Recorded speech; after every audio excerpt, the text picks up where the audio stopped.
Street to help small business owners have the same capital as corporate America and give them the same resources as a larger company. We cover business funding, business credit, scaling, business consulting, and much more. Check out the website at shieldadvisorygroup.com. Welcome to the show, The Liquid Lunch Project. Hey, what's up, everybody? Welcome back to another episode of the Liquid Lunch Project. I am Matthew R. Meehan alongside my partner, the Professor Luigi Rosa Bianca. What's on tap today, Lou? People, Matt. It's all about people today.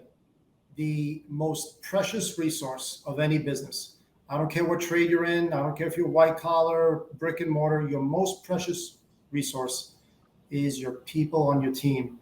And most importantly, the retention and growth of those people.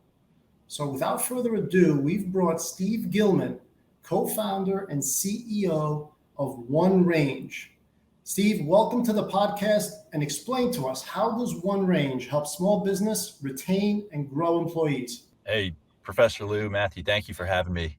Excited to be on the show today. Appreciate the intro there. So OneRange is a professional development platform. We focus on retaining and growing your top talent, and we do it using a platform that allows a company to individually invest in the professional development of their employees. Basically, we allow companies to empower their employees to choose the learning tools that they want to continue to upskill and reskill, which has been a focus of people leaders internationally. Steve, when someone's in business, a company like yours, after hearing your pitch, becomes almost essential rather than optional. You're busy running a business all day long. You're dealing with clients, you've got customer relations, you've got service, production, manufacturing, whatever it is you're doing. Adding to that, team management and education and retention is rough. Let's get a little bit granular and explain to all the business owners what it is that you folks offer on a daily basis to give that employee a pat on the back. Yeah, absolutely. And as you mentioned, that in 3 to 5 years, we don't think it'll be something that you should do for your people. We think it's going to be a necessity, and we're kind of putting together the pieces for what that looks like. So what we've seen in the market, the number one reason over the past year that people have left a company to go to another has been lack of career development. It's actually 41% of people. The number one goal that executives have is to make sure that the top talent sticks around. Can you imagine the productivity year 3 and 4 if someone sticks around? So what we see is an opportunity to connect professional development with what companies are already doing and what employees actually want. That basically means they're learning to benefit their job and be better at the company, but it is something people do between getting a job and retiring 50, 60 years down the road. So we built a tool that makes it very easy for the company, whether you are a 10-person company and you don't have a lot of resources, or you're a 1,000-person company and you have a whole learning and development team. It's not easy to do individualized professional development. That's what people are asking for. So our software platform and our services and tools allow a company to have one hub, cloud-based web application, that each of their employees gets a personalized development budget that they can go access any resource they want as long as they get manager approval. We've seen the online courses, Coursera, Udemy, LinkedIn Learning, Future Learn be very popular. We on our platform have actually seen webinars, conferences, podcasts, executive education become popular as well. So format agnostic, what works for the right person at the right time, and provides the right content. Naturally, people multi-home. So when you bring on an employee, you want them to continue to ask and get learning resources, but it's really hard for a company to deliver that right now. I think the number one thing we see is learning stipends, and that's just a very manual process that we take over. Steve, do you think that OneRange is a sign of the times? Think about it. I mean, we're coming off of the pandemic, and nurturing that employee and team member in a time of labor strife, I think OneRange becomes an essential tool. Was this something that you and your partner looked at the market and said, this is something that the market needs? Yeah, that's great. So my co-founder and CTO, Hutan Fanasalik, we've been friends for years. Over the 8 years we've known each other, we've talked about different ideas about how to better enable people, both as employees of companies and as owners of companies, how we do it well. So we've seen this trend happen where educational resources went from like a fringe perk to kind of a benefit to now a necessity. And that's been happening over the past 10 years. I mean, the stats are amazing. What COVID did in the acceleration is it put us on islands, right? So remote work is more of a thing. So you need to empower employees with tools, a couple click action buttons to get what they need. We've also seen, here's a fun stat, in the top 500 best places to work survey that they come out with for Inc.'s list, over the last 2 years, there's 3 times the number of learning stipends. So it went from about 25 to now 72% of companies on that list offer a learning stipend, which we think before our technology solution is the best way to start saying, here, we believe in you, go do what you want. As long as your company approves, the company will pay for it. And so we're the tech platform to enable that, make it easier. And yeah, we've seen that grow. We've helped build programs from the ground up. We've helped taken over programs to show the ROI in our platform. And we just see that continuing. That's why we've dedicated our lives to it. Steve, you got to put that editor at Inc. on Retainer Pal. What a great promo to your business. So this is where we lift the hood a little bit, Steve. So this comes natural to you. You come from a background, military.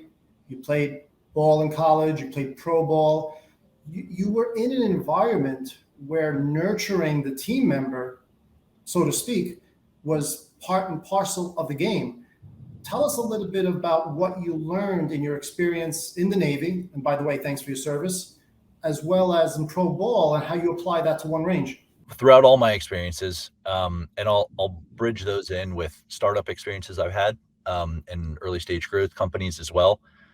It's all going to be about the people, right? The way you treat the people is the way they treat the customers. So while the headlines and kind of executive and owner talks are around financials and increasing gross margin and right, all the pieces that you need to have a sustainable business, you're going to find that when you really break it down, who you're recruiting, who you're spending time with, stakeholders involved, including investors, right? And non-employees that are involved in the company.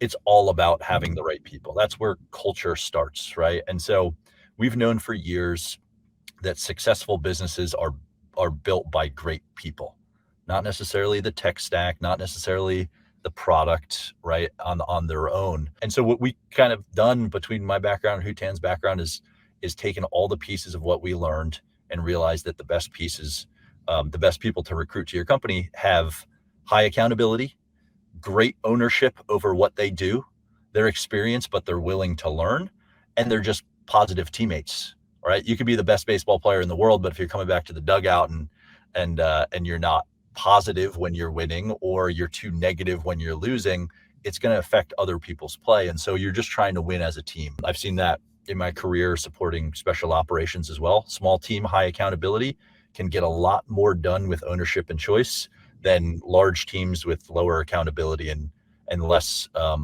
talent that's willing to learn. You know, I love this idea, right? Because I am probably one of the most uneducated formal people that you'll ever meet, Steve. You know, I barely graduated high school. However, on Wall Street, I became a self-learner, a self-starter, right?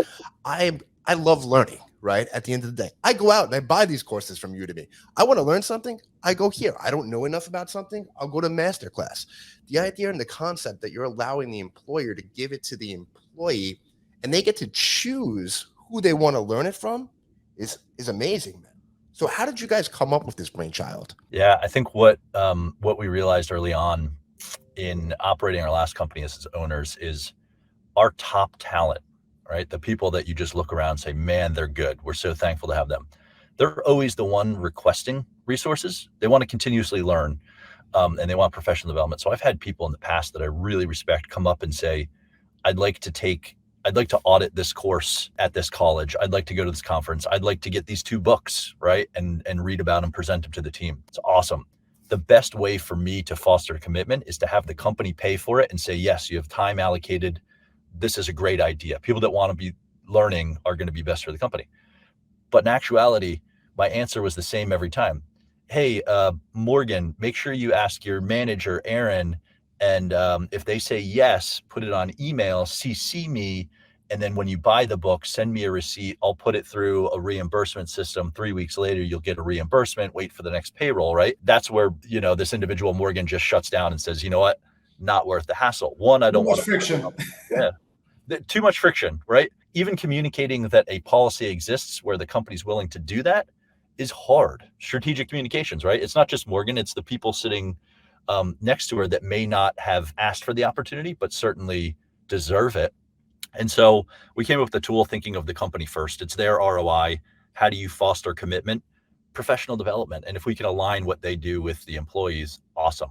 And as you mentioned, Matt, like self-learning, we do professional development all the time, even just when we're reading articles and blogs. So it doesn't have to be paid for all the time, but it is external to your company, external to your group. That's where you learn the most and then apply it to what you're doing. And that's what benefits the company. I think it's an amazing concept, right? And I think that you guys partnered with all the top course makers out there, or top platforms out there. I can see a lot of use cases for this as well. I mean, just mandatory classes that you could actually have your employees take to get a better understanding and better knowledge of what's in your industry and how it can better serve them.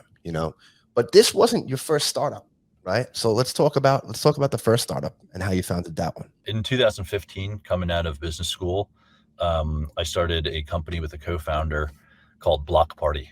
The idea was basically to scale up live event hospitality and make experiences better. Naturally, we applied to Power 5 school tailgating, right, for college football games, professional sports, as well as live music, festivals, amphitheaters, things like that. We thought there was an opportunity to have a business around allowing people to upgrade, have better experience, have it be turnkey when you show up with your group of friends. And so we took care of all of that nationwide across most of the states. And we found good success with it from 2015 right up until about COVID, where events kind of shut down. Okay. So when you founded this company, how did you guys go out? Did you bootstrap it? Did you go out and raise money from investors? How did that work? Yeah, it's a good question. There's three of us that bootstrapped what was a prototype MVP. And we weren't a tech business. We were tech enabled at best because we did sell packages online, hospitality packages. But we basically built a package for a school that they can offer. We actually built these mobile suites that corporations would pay for to host people. And we went out and we sold contracts with it. So we had sold a $500,000 contract before we graduated school.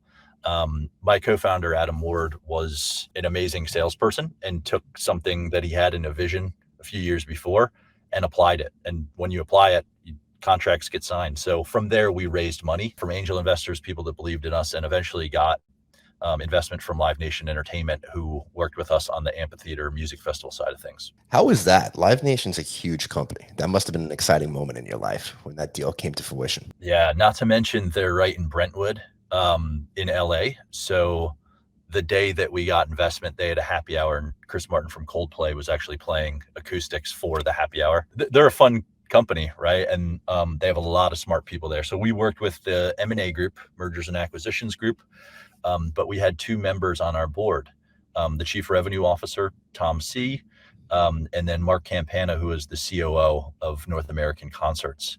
And so to have that experience sit on a board with myself and my co-founder was just amazing. I mean, they knew everything about the industry before we even started.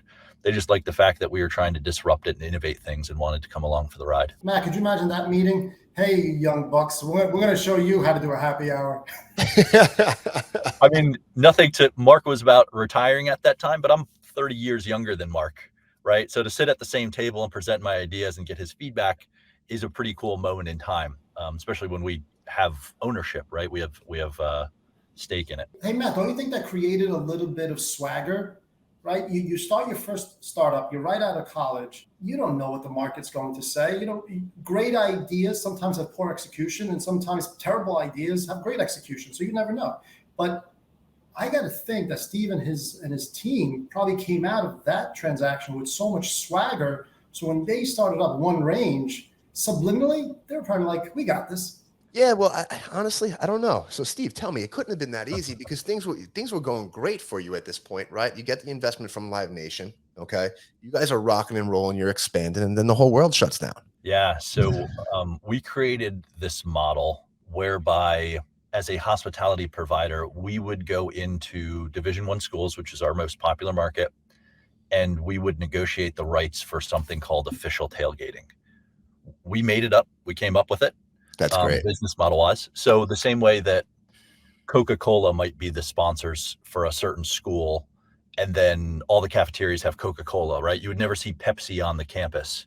We applied to tailgating, which means if we own the rights to the LSU Tigers official hospitality on game day, we were a monopoly in this space. So any corporation that wanted to do any kind of tailgating or turnkey stuff had to come up to us, and we'd lock groups down for 5 to 7 years. And we did it across the country. Over a few years with adoption, we'd really grow, and the numbers are pretty outstanding for what you can do in 6 or 7 years. You're selling season packages, you're selling 3-game packs, and you're expanding every single year for every campus we were at. So that was amazing. We also partnered with Learfield down in Dallas, Texas, because they own a lot of those rights. We help them carve out those rights in their agreements with the schools, and then we scaled up through them. So they were a good partner in terms of getting the commercial side done, and we got into strategic talks with them right before COVID kind of shut down most of what we did for the last 2 years. So what happened with Block Party? What ended up happening? Yeah, so we got in so well on the commercial side partnership with Learfield. We were expanding a few schools at a time for the beginning of every year. When they did a merger with their biggest competitor, IMG College, Learfield owned 90% of the market. So every college, most colleges, 95% of them don't own the rights to their own mascot for athletics, right? Because it's a moneymaker. So if you name a school, I could probably tell you the rights owner, 90% chance it's going to be Learfield IMG College. It's not something that most people think about when they go to school and they're rooting for their team. But that is how the industry works. So we landed the top partner on the commercial side of things. Everyone was doing well, making the money. And we got into strategic talks about investments and ownership. We actually, being from Dallas, Texas, always had our eye on Learfield. And our best case scenario was to have Live Nation on the music side and Learfield on the college side on our board. We actually signed a term sheet to sell to them. And then things kind of crumbled. So that was about 2.5, 3 years ago. And the financing never came through. And there's always more complexity to the story. At the end of the day, tailgate shut down. There were no events to be happening. So whether we did a transaction, everyone was kind of just sitting around or trying to figure out a new business model. On the Live Nation side, they went to streaming and were very successful with it. I've been to concerts since COVID's subsided, and they're awesome. On the college side of things, live hospitality and events, it'll come back alive this year. But I remember thinking, hey, is it going to be 4 months, 6 months? Can we still get a few games in this year? It's been 2.5 years. And so the transaction never went through. And we took all the contracts we had and all the assets we had, and we gave them to the school or people that run the school. So, for example, the LSU tailgating now is run by a golf management company out of New Orleans. They do an excellent job. They use our assets, they use our contract, and they're making the fan experience better, but it's not under the Block Party umbrella. So they're going to have a great year this year. Everything basically got frozen for 2 years. So you were running a tech-enabled live events company. COVID happens, basically wipes you guys out, right? You got to sell off some assets, right? However, how long did it take you to decide to come up with the concept of OneRange? And did you know you wanted nothing to do with live events after that point?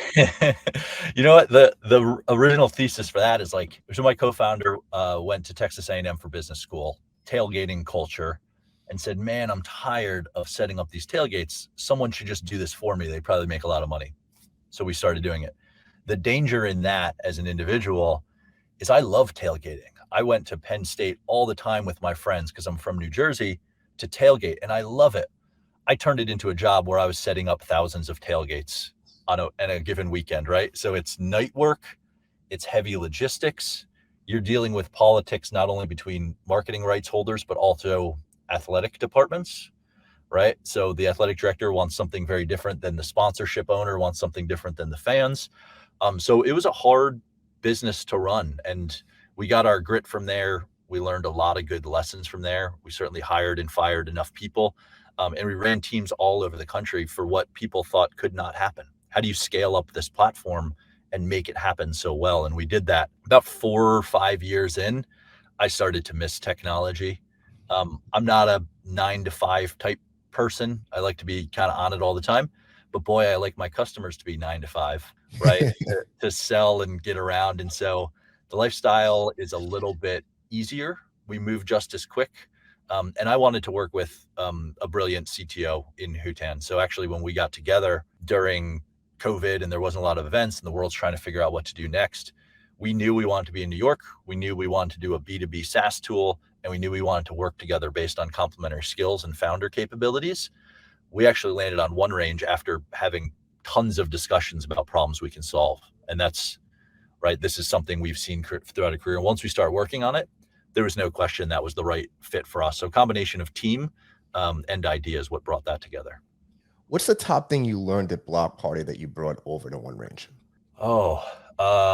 I think the top thing is you can't change people, right? You can train and manage and do really well instituting people, but there are different personalities out there. And so building a team is a combination of those personalities. You really have to recruit slow and put a lot of intention towards making sure people fit on the right team. I enjoyed working with everybody, but I'm also very optimistic. So if there's a gap in what someone's doing, filling it in is harder than I thought. There's also, if people are tremendously talented, they will continue to surprise you. And so it's amazing. During the ups and downs, you learn a lot about people. And surprisingly, we had 22 investors, including some of the big corporations in Live Nation. A lot of those were angels. When things were going well, hey, here's a term sheet to sell your company for a certain amount of money. Those investors, there's 1 or 2 investors that just bug you, and that's not enough. When COVID happens and things are going the other way, there's 1 or 2 investors, and they're the same people that bug you. And what are you doing? And how could this be possible? It's interesting, but you got to take that as you go, because you're going to meet lots of people in this world. Let's dive in there a little bit, because I know you're probably going to raise some more money for OneRange as well, right? Everybody wants that VC funding, right?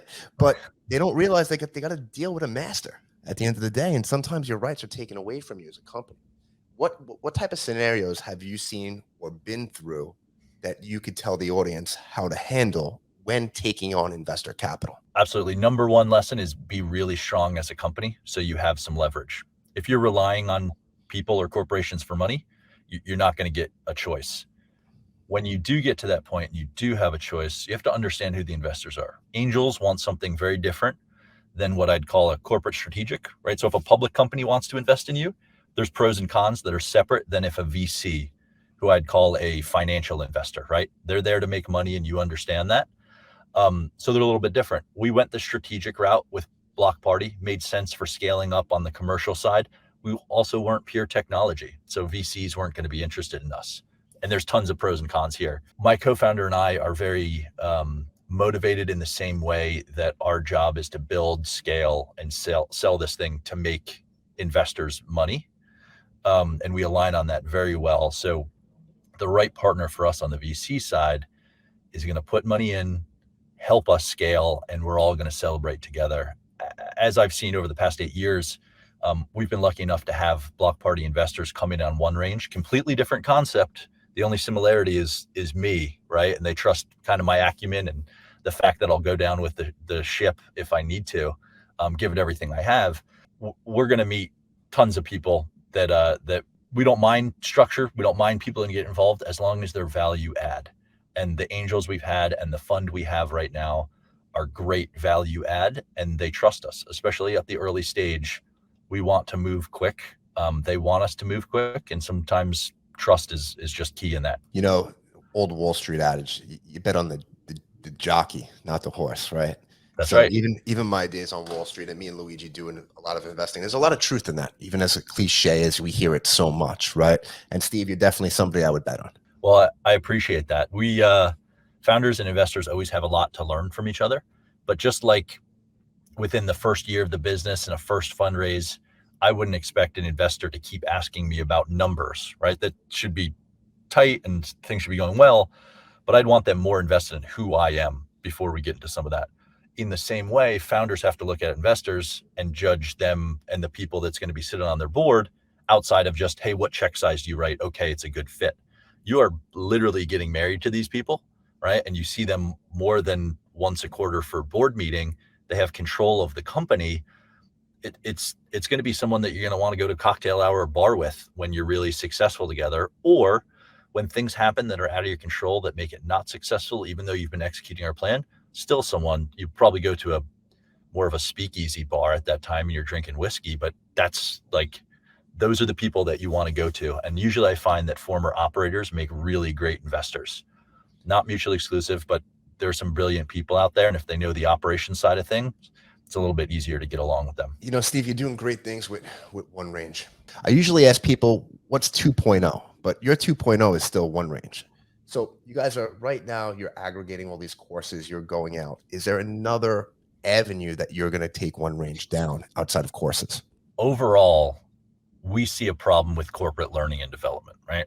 You graduate from wherever, high school, college, PhD, and you go into the working world and there's no structured path for you, but the company should be paying for it. That's the one thing that we know. The way we attack that to try to build a path and to give back to companies is very different than most companies we see in our industry, right? In the learning management software kind of world, the way we see doing it is actually through data. So the reason we have an open marketplace with all these great providers is we allow employees to choose and actually teach their companies the best way that they upskill. When they're teaching their companies the best way to upskill, they're also informing our platform. Tangible example, if you're a junior back-end developer that just starts for a company, the recommendations on our platform are coming from other junior back-end developers that are seeing success in what they're doing, courses, books, podcasts, right, et cetera, that their managers are approving. And so the data is what learning actually works for employees that works for companies. And based on that, we can change the game. We can show you how to get internal promotions through Pathway. We can show you how to reskill because other people have done it the right way, right? It's the pull learning. What do people enjoy doing and getting ahead with? Vice the push learning. And there's so many different directions we could go in there. The other piece we know is that people multi-home. Even if you love online courses and the flexibility of it, you're still going to do a variety of different things. We see it on our platform every day, but throughout your seniority, throughout your year, you're going to go to the other formats to continuously upskill. And so there's a lot of pieces we can do to put different providers together to make it easier for companies to adopt and certainly give more of a discovery hub to employees as they go throughout their career. I mean, I think that's brilliant. The part where you're seeing what your employees are learning about, because maybe that employee is not the right fit for their position. However, you see what they're enjoying and you can put them in the right seat, which is instead of losing employees and having an A player that just really wants to move to a different department and they're learning about this, and I could see a position opens up there. You may be able to keep that A player around for a while and keep their attention longer, right? Because employee retention is really what it comes down to. The best calls that we get or emails that we get are from managers or people managers, kind of at the executive level, that message in and say, hey, I had no idea that these people were looking at these things. An example, we got a call from a manager the other day that said, this is awesome. I've literally spent no time finding resources for my people. I want them to get whatever they want, but I have found people on the operations side that are taking courses to get certificates on the Salesforce side, right? Because when salesperson sells something and they drop it into Salesforce, an operations person has to pick it up and run with it, but has also identified that some people actually like sales or growth sales, selling to your existing customers, just through a simple justification process. Dear Matt, I'd like to take this course because I'm interested in Salesforce, never explored it before. That gives you more insight to how someone's thinking than just going into a performance management review and asking them what they want to be when they grow up. And so, right, that example that I gave of Morgan coming to me and asking for something, there's 3 or 4 people that sit on her team that are not asking me for something. So I'm also not collecting any information about what they want to do with their life, let alone their motivation. Call them introverted, call them it's not the right timing now, but in 2 weeks, maybe when I'm on vacation, they want to ask. Technology just makes it all easier and it makes it visible. Not to mention, employees actually get credit for what they do. So if your company pays for something and you go do it, no one cares. They'll give you the reimbursement. On our platform, HR can now search and make sure they see what people have accomplished and see what pathways they're going on. which is just, it's incredible. So it's a little bit of a business intelligence, people intelligence platform as well. Learning used to be a dirty term in corporate learning, right? Like no one does it unless they have to. We've proved it over the last year that it's the exact opposite. People actually want upskilling, especially the younger generation, but you have to give them a little more freedom. It's their time too. Steve, thank you so much for being here. I want to be respectful of your time, but can you tell everybody where they can find OneRange, how they can get in touch with you? OneRange.co. That's OneRange.co. We'd love to talk to anybody about professional development. I've mentioned we've started programs from scratch for large companies. We've taken over professional development programs, learning stipends. Anybody on our team would be happy to chat about your particular situation and see how we can help. OneRange.co. Thanks, Steve. One last question before I let you run. Who's your favorite founder of all time? I'll bring up one that is popular enough in the news, but I've had a personal connection with in the past. There's a great company on the West Coast called Flexport, headed by Ryan Peterson. He's a Columbia Business School alum. And I first learned about his company years ago when he came in and taught our class as a guest lecturer. Taught us pricing strategy, culture.